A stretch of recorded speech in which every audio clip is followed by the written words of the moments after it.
Mahadev KSG coaching के YouTube channel पर आपका फिर से स्वागत है। और आज हम नया एक राजवंश पढ़ेंगे, जैसलमेर राजवंश। जैसलमेर में यादव राजवंश के बारे में अध्ययन करने से पहले मैं आपके जैसलमेर के बारे में कुछ विशिष्ट तथ्य हैं वो आपको बता देता हूँ, क्योंकि जैसलमेर हम शुरू से पढ़ रहे हैं तो शुरू से ज़्यादातर जैसे इसके भौगोलिक क्वेश्चन आते हैं, जैसे जैसलमेर के उपनाम।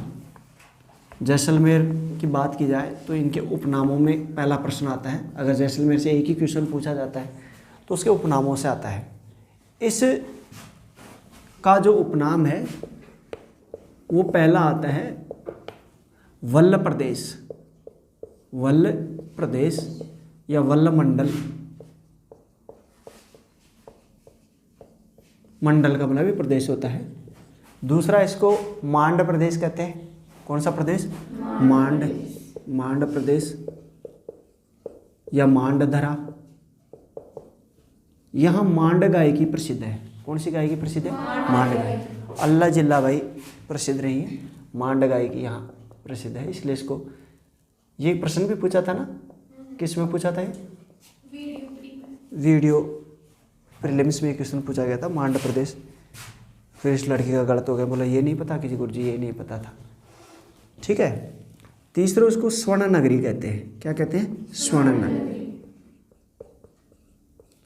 स्वर्ण नगरी ऐसे क्योंकि जैसलमेर में जब सूर्य चमकता है तो जमीन पे गिरता है तो जो कण हैं, रेत के कण, वो सोने जैसे लगते हैं, इसलिए स्वर्ण।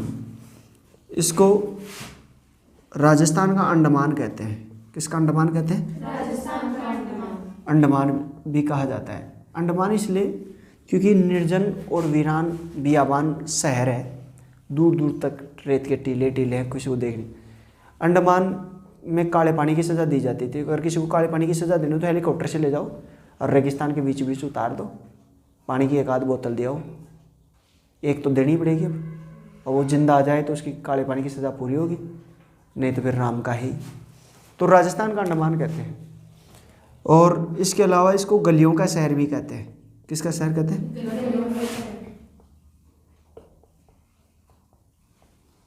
इसके अलावा इसका छठा उपनाम है खिड़कियों एवं झरोकों का शहर। खिड़कियों एवं झरोकों का। ठीक। तो इसके 5-6 उपनाम हैं। पहला प्रश्न अगर इसमें कोई आता है तो यही आएगा। इसके बाद में दूसरा प्रश्न आता है कि यहाँ पे कौन राज्य करते थे। अपना जो इतिहास मिलता है अपने को, वो कौन यहाँ पे राज्य कर रहा था, सबसे पहले कौन आया, कहाँ से आया। तो यहाँ पे यदुवंशी मतलब वंश जो राज कर रहा था वो कर रहा था चंद्रवंश। कौन सा वंश? चंद्रवंश। तो देखो राजा जो हैं वो हिंदू धर्म में 2 राजवंश चले हैं, एक चंद्रवंशी और एक सूर्यवंशी। भगवान राम भी एक राजा थे और कृष्ण भी क्या थे? राजा थे। तो या तो राम के वंशज जो हैं वो तो सूर्यवंशी कहलाते हैं। क्या कहलाते हैं? सूर्य। और कृष्ण के वंशज हैं वो क्या कहलाते हैं? चंद्रवंशी। क्लियर। तो किसके वंशज माने जाते हैं? भगवान कृष्ण के। किसके वंशज माने जाते हैं? भगवान कृष्ण के। अब बताओ भगवान जो कृष्ण थे वो किस कुल से थे? यदु कुल से थे। कौन से कुल से थे? यदु कुल। पढ़ा होगा आपने, यादव वंश जिसे अपन कहते हैं। अहीर, अहीर थे ये। ठीक है। तो इनके वंशज थे ये, भगवान कृष्ण के वंशज हैं, चंद्रवंशी इनको माना जाता है। ठीक है। अब इससे आगे बात करते हैं। तो भाई भगवान कृष्ण के वंशज हैं, तो भगवान कृष्ण के वंशज यहाँ कैसे आए और इसकी क्या पहचान है? तो इनका उपनाम है, उससे अपने को पता लग जाता है कि भाई ये भगवान कृष्ण के वंशज हैं। इनका उपनाम एक तो है छत्राड़ा यादव।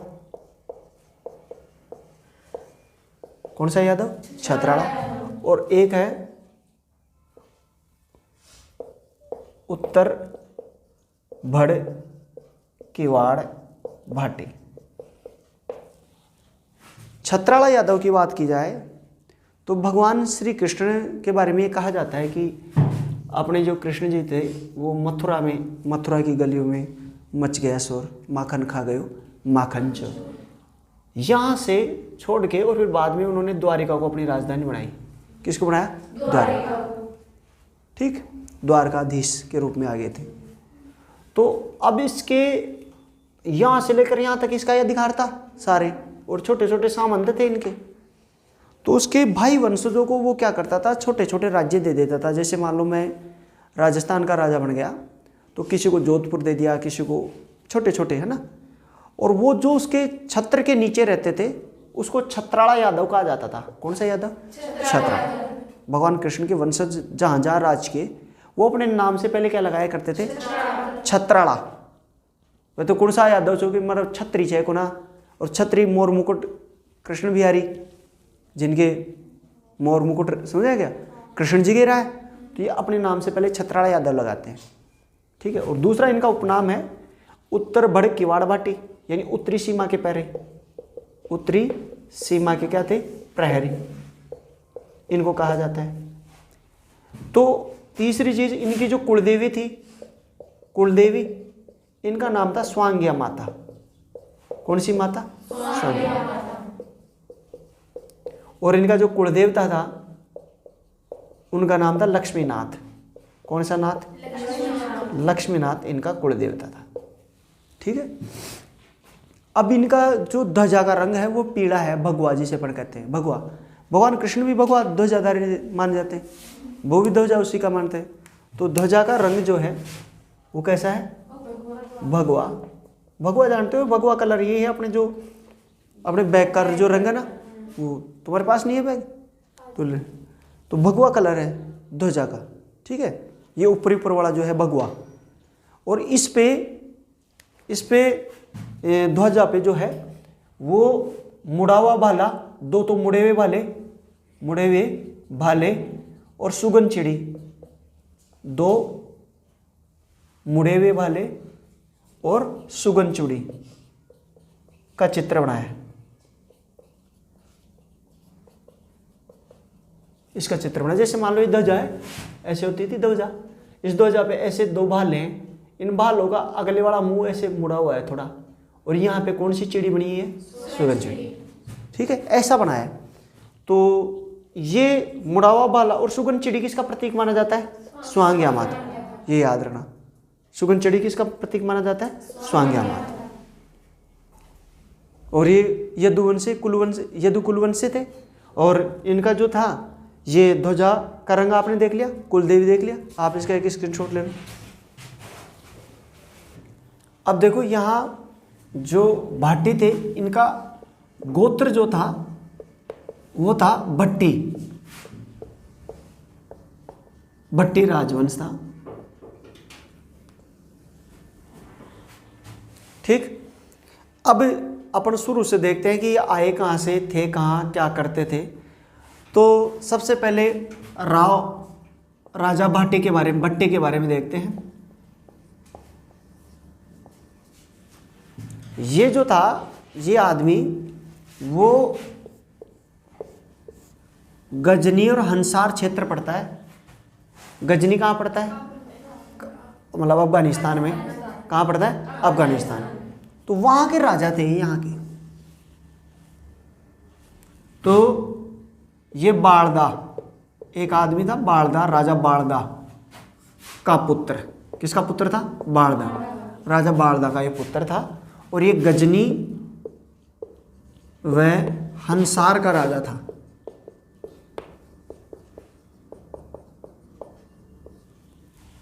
क्लियर? यहां का राजा था और यहां पे राज्य कर रहा था। अभी अपन अखंड भारत की बात करते हैं, कभी कभी सुर्खियों में आता है अखंड भारत, अखंड भारत। अखंड भारत क्या है? जहां तक भगवान राम और भगवान कृष्ण के वंशज राज करते थे वो क्या कहलाता है? अखंड भारत। और अखंड भारत में भारत भी आता है, पाकिस्तान भी आता है, अफगानिस्तान भी आता है, और ईरान का कुछ हिस्सा भी आता है, और ये वाला बांग्लादेश, ये सारा म्यांमार, ये वाला सारा क्षेत्र आता है, वो अखंड भारत कहलाता है। क्या कहलाता है? अखंड भारत। कई बार कहते हैं ना, बाबा जी कह देते हैं हम अखंड भारत का निर्माण करेंगे, वो अखंड भारत बार बार ये कहते हैं सुर्खियों, क्योंकि यहाँ पे भगवान राम और कृष्ण के वंशज का राज्य कर रहे थे, तो गजनी में राज कर रहे थे। गजनी एक फिल्म भी बनी है, वो गजनी नहीं है, अफगानिस्तान का शहर है। तो अब इनका एक पुत्र था जिसका नाम था भूपत। क्या नाम था? भूपत। और भूपत ने क्या किया, वहां पे कोई संकट उत्पन्न हो गया, यहाँ पे किसी ने आक्रमण कर दिया। तो 285 ईस्वी में पुत्र भूपत ने भटनेर शहर बसाया। कौन सा शहर बसाया? भटनेर शहर। और भटनेर दुर्ग का निर्माण कराया, भटनेर शहर या दुर्ग का निर्माण कराया, और भटनेर को अपनी राजधानी बनाई। किसको राजधानी बनाई? भटनेर।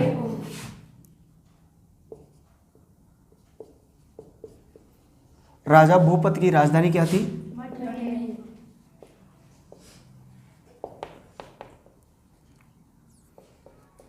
और भटनेर पड़ता है हनुमानगढ़ में।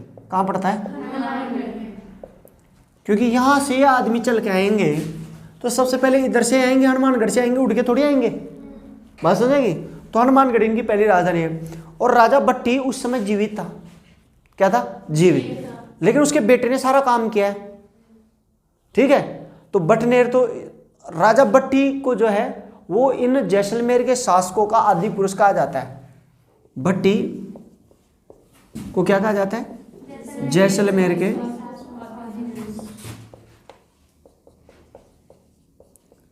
का आदि पुरुष। ये रट लेना भाई। और इसके बेटे का क्या नाम था? भूपत। ये चीज। अब ये उपाधियां गोत्र के नीचे लिख लेना। ये 3 उपाधियों का उपयोग किया है इन्होंने। उपाधियां अपने नाम से पहले क्या लगाते थे? ये सबसे पहले तो लगाते थे राजा। क्या लगाते थे? राजा। राजा भट्टी, राजा भूपत, इस प्रकार से चलेगा। राजा के बाद में ये लगाएंगे राव। क्या लगाएंगे? राव। और राव के बाद में फिर लास्ट में लगाएंगे महाराव। क्या लगाएंगे? महाराव। तो शुरू में राजा लगा रहे हैं, अब ये फिर बाद में राव कब लगाएंगे मैं बता दूंगा, और महाराव भी कब लगाएंगे ये भी मैं बता दूंगा, ताकि ये प्रश्न रहेगा। शुरू का अभी कौन सा चल रहा है? राजा। ठीक है, आप इसका एक स्क्रीनशॉट ले लो। अब देखो इनके बाद में और भी राजा बनते हैं, जिनमें प्रसिद्ध राजा थे राव मांडन राव, राव सूरसेन, राव केहर। ये मैं राजाओं को क्रम से नहीं लिखा रहा हूं, जैसे वो तो 285 ईस्वी में आ गए थे भूपत, लेकिन ये मांडर राव की बात की जाए तो ये 599 से इसने मारोठ दुर्ग का निर्माण कराया। कौन से दुर्ग का निर्माण कराया? मारोठ पड़ता है नागौर में। कहां पड़ता है? नागौर। अब देखो धीरे धीरे शुरू में तो ये राजस्थान है, राजस्थान में भटनेर हनुमानगढ़ में आए, और फिर यहाँ पे नागौर में आ गए। पहले कहाँ पे थे? गजनी में थे, यहाँ पे थे। गजनी से यहाँ आए, यहाँ से यहाँ आ गए, तो इन्होंने मारोठ दुर्ग का निर्माण करा दिया। अब धीरे धीरे इनकी सत्ताएं विकसित होंगी। ठीक है, और फिर इसके बाद में राव सूरसेन आया, तो इसकी राव सूरसेन इससे आगे फिर आगे चलेगा, धीरे धीरे विकास करेगा। तो इसने जो था राव सूरसेन ने 623-24 में मारोठ दुर्ग को पूर्ण करवाया। मारोठ दुर्ग को क्या कराया? पूर्ण करवाया, और अपनी राजधानी बनाई। क्या बनाई? इसने तो चालू कराया था पिता ने तो, और इसने क्या कर दिया? पूर्ण करवा दिया, पहला काम। और इसने बट्टिक संवत चलाया। कौन सा संवत चलाया? बट्टिक संवत। कैलेंडर होता है ना, कैलेंडर चला देता है। इसका मतलब ये हो गया इनकी गणना फिर 623-24 ईस्वी से चलेगी, एक चीज। और इसके अलावा एक चीज और याद रखना, ये पहला राजा था जिसने अपने नाम से पहले राव लगाना चालू किया। क्या लगाना चालू किया? राव। इससे पहले क्या चल रहा था? राजा। ठीक है, तो मैंने कहा था पहले राजा थे। पहला शासक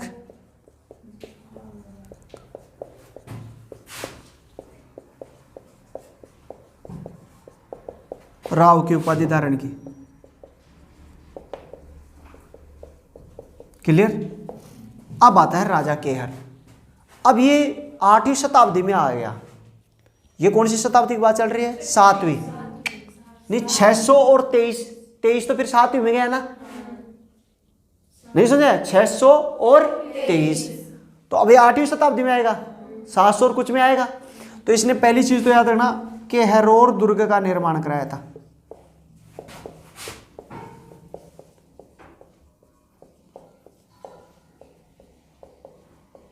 कौन से दुर्ग का निर्माण कराया था? केहरोर।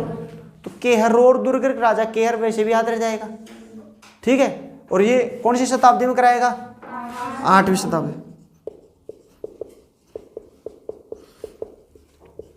ठीक है। आप इसका स्क्रीनशॉट ले लो।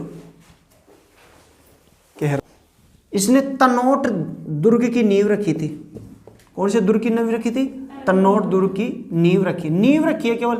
हालांकि मैं इसको आगे भी करा देता, लेकिन मैं यहाँ पे लिखे देता हूँ। तन्नौट कहाँ पड़ता है? जैसलमेर। आप देखो इनकी राजधानी इधर आ जाएगी फिर, ठीक है। तो तन्नौट दुर्ग की नींव, अब ले लो स्क्रीनशॉट। इसके बाद में अगला शासक बनता है राव तनु, ठीक है। तो राव तनु के बारे में सबसे पहली चीज तो क्या भाई, 787 ईस्वी में इसने कौन सा दुर्ग का निर्माण कराया? तन्नौट दुर्ग का, तन्नौट दुर्ग का क्या करवाया? निर्माण पूरा करवाया नहीं, पूरा करवाया। एक चीज तो ये याद रखना। और इसने तन्नौट को अपनी क्या बनाई? राजधानी, ठीक है। अब देखो सबसे पहले गजनी से कहाँ है? बठनेरा है, हनुमानगढ़ वाला। फिर इसके बाद में कहाँ है? मारोट कहाँ पड़ता है? नागौर। फिर इसके बाद में कहाँ है? तन्नौट कहाँ पड़ता है? जैसलमेर। इसके अलावा इनके 2 किले और बन गए इनके अलावा। एक तो केहरोर दुर्ग, एक मामनूराव ये दुर्ग। ये 5 दुर्ग इनके पास हो गए मोटे मोटे। ये दुर्ग का मतलब हो गया यहाँ इनके भाई भतीजे ऐसे रहेंगे, समझ रहे हो। और ये इनकी रक्षा करेंगे, इतना बड़ा क्षेत्र इनके पास हो गया। तो 5 किले इनके पास हो गए। तो तन्नौट को अपनी राजधानी। और तन्नौट में तन्नौट माता का मंदिर बनाया। कौन सी माता का? तन्नौट माता का मंदिर बनाया। और याद रखना तन्नौट माता के मंदिर को क्या कहा जाता है? थार की वैष्णो देवी। कौन सी वैष्णो देवी? थार की वैष्णो देवी। इसका दूसरा उपनाम है रुमाल वाली देवी। कौन सी देवी? रुमाल वाली देवी। इसकी जो पूजा है वो बीएसएफ के जवान करते हैं। कि कौन करते हैं? बीएसएफ के जवान इसकी पूजा करते हैं, पूजा आरती वही करते हैं। और ये कहा जाता है कि पाकिस्तान ने कई बार बम के गोले चलाए और बम के गोले यहाँ आके पड़ जाते हैं, लेकिन आज तक इसके मंदिर परिसर में कोई भी गोला फटा नहीं। ये गजब की बात है। मंदिर में खूब पड़े हैं, जिंदा बम पड़े हैं, लेकिन आते हैं और फटते नहीं। इसलिए बीएसएफ के जवान ही दोनों टाइम इसकी आरती पूजा आरती करते हैं। और यहाँ पे रुमाल चढ़ाते हैं इनकी देवी के, छोटे छोटे रुमाल, इसलिए इसको रुमाल वाली देवी भी कहते हैं। थार की वैष्णो देवी, ये भी तुम्हारे को याद रखना है। इसका निर्माण किसने कराया था? राव तनु ने, ये याद रखना। और इसके बाद में अगला शासक बना राव विजयराज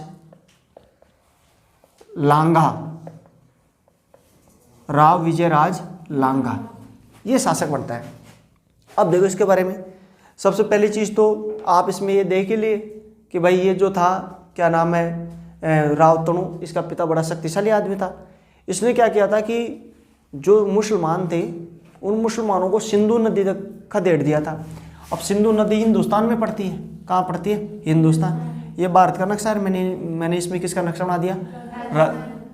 ये सिंधु नदी है। तो सिंधु 17 नदी तक उसने मुसलमानों को खदेड़ दिया था, यानी ये पूरा क्षेत्र उसने अपने अधिकार में कर लिया था। इसका मतलब ये है किसने? राव तनु, ठीक है। तो यहीं पे राव तनु का यहीं लिख दूं क्या? राव तनु ने सिंधु नदी तक मुस्लिमों को खदेड़ा, ठीक। अब हुआ क्या? राव विजयराज लांगा की बात की जाए तो सबसे पहले तो ये देखो कि इसके अधीन कितने किले आ रहे हैं? मैन 5 किले, 5 किलों पर आधिपत्य अच्छा बताओ इनकी राजधानी क्या थी? तन्नौट। जो इनके पिता की राजधानी वो इसकी राजधानी होगी। राजधानी का मतलब क्या होता है? जहाँ राजा रहता है। राजधानी तन्नौट। और तन्नौट कहाँ पड़ता है? जैसलमेर। 5 किलो के नाम भी आप लिख लेना इसमें।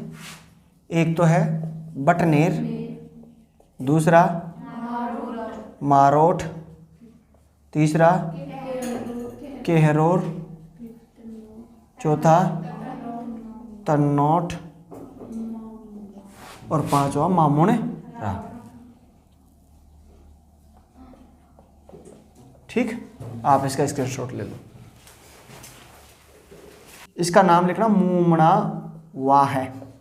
मूमना वाह करो इसको, मामून राव ने को मूमना वाह है।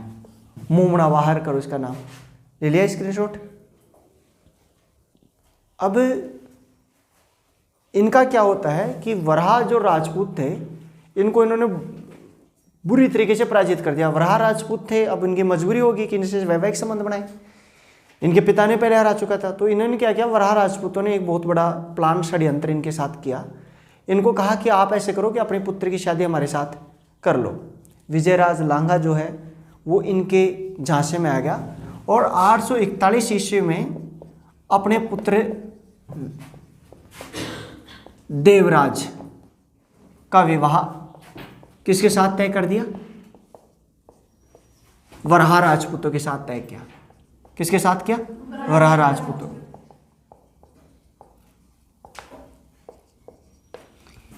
और जिस समय ये ब्याहने गए तो वहाँ एक रस्म होती है मनुहार की नस्ल, मनुहार की रस्म।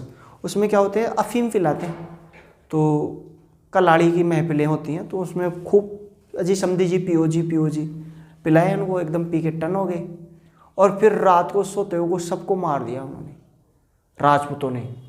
ठीक है, तो ये बहुत ज़बरदस्त घटना हुई थी। तो इन्होंने क्या किया, वराह राजपूतों ने धोखे से सभी को मौत के घाट उतारा।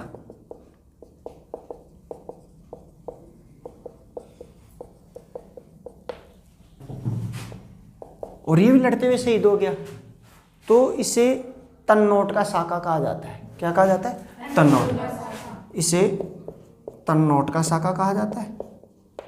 अब सोचो कि तुम वहाँ पे गए हो बारात लेके और रात को पूरे के पूरे खानदान को मार दें और पीछे से आके फिर राजधानी पर आक्रमण करके उन सब लोगों को उड़ा दें। तो ये सबसे बड़ी घटना थी।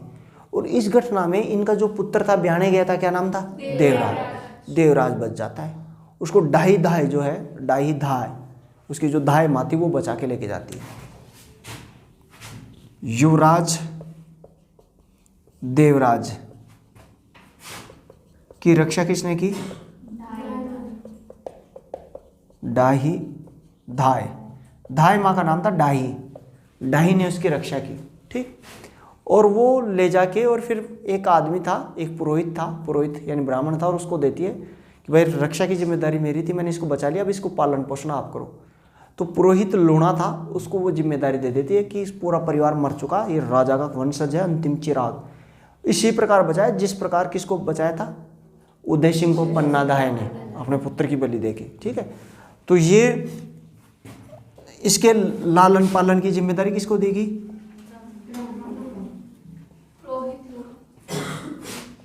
लालन पालन की जिम्मेदारी पुरोहित लूणा को दी गई।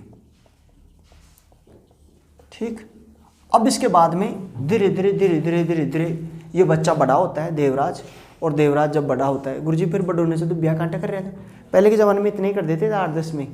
मेरा ही 16 साल में कर दिया, तब मैं पहले के ज़माना का भी नहीं हूँ। तो राजा महाराजा तो और भी छोटे कर देते थे। मेरा 16 में कर दिया तो उनका 8-10 में कर दिया था।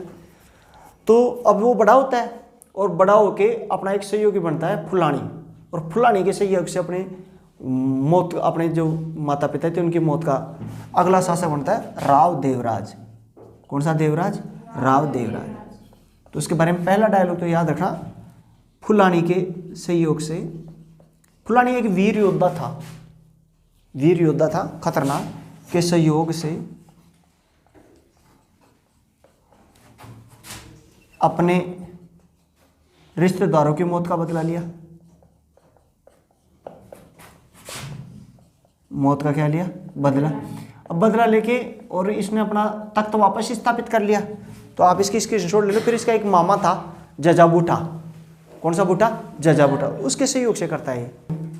सही शुरू में तो क्या हुआ कि इसके माता पिता की तो हत्या हो गई थी, तो 10 साल तक ये घूमता रहा आदमी। भाई अब क्या करे, कुछ था नहीं उसके पास। तो सबसे पहले उसका सहयोग करता है उसका रिश्तेदार, जिनका नाम था इनका मामा 852 ईस्वी में इनके मामा का नाम था जजा बूटा। कौन सा बूटा? जजा बूटा के सहयोग से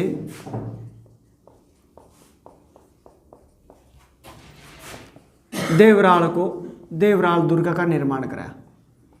कौन से दुर्ग का निर्माण कराया? देवराल। अब किला का निर्माण करते ही मतलब कहीं ना कहीं इसके आदमी के पास शक्ति आ जाती है। दुर्ग का निर्माण करिए, राजा के पास एक तो किला होता है, दूसरी क्या होती है? सेना होती है, मित्र होते हैं, शत्रु होते हैं, ठीक है, ये सभी चीज होती है। तो इनको फिर सहयोगी मिला कौन?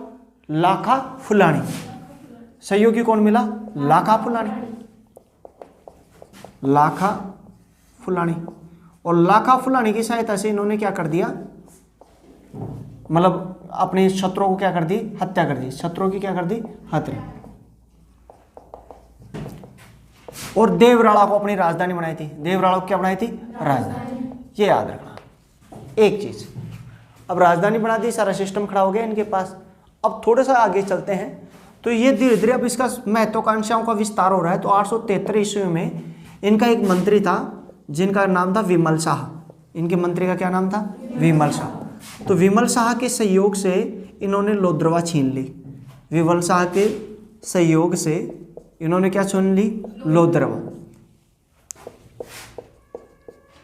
परमारों से छीनी। परमारों से क्या छीनी? लोद्रवा छीनी।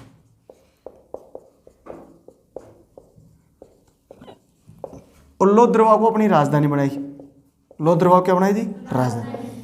आप याद रखना, लोद्रवा की एक राजकुमारी थी मुम्मल। कौन थी? मुम्मल। मुम्मल एक गीत भी आता है, श्रृंगार गीत है। तो लोद्रवा की राजकुमारी कौन थी? लोद्रवा के परमारों की राजकुमारी का नाम था मुम्मल। और राजस्थान में 2 लव स्टोरी प्रसिद्ध है, एक मुम्मल महेंद्र और एक ढोला मारू। तो ढोला मारू आपको सुना दी। अब मुम्मल महेंद्र अपन देखेंगे। महेंद्र अमरकोट का राजकुमार था। महेंद्र कहाँ का राजा था? अमरकोट का। अमरकोट का राजकुमार। अमरकोट कहाँ पड़ता है? पाकिस्तान में। कहाँ पड़ता है? पाकिस्तान में। और ये यहाँ पे अमरकोट का अकबर का जन्म भी हुआ था। किसका जन्म हुआ था? अमरकोट में हुआ था, ये याद रखना।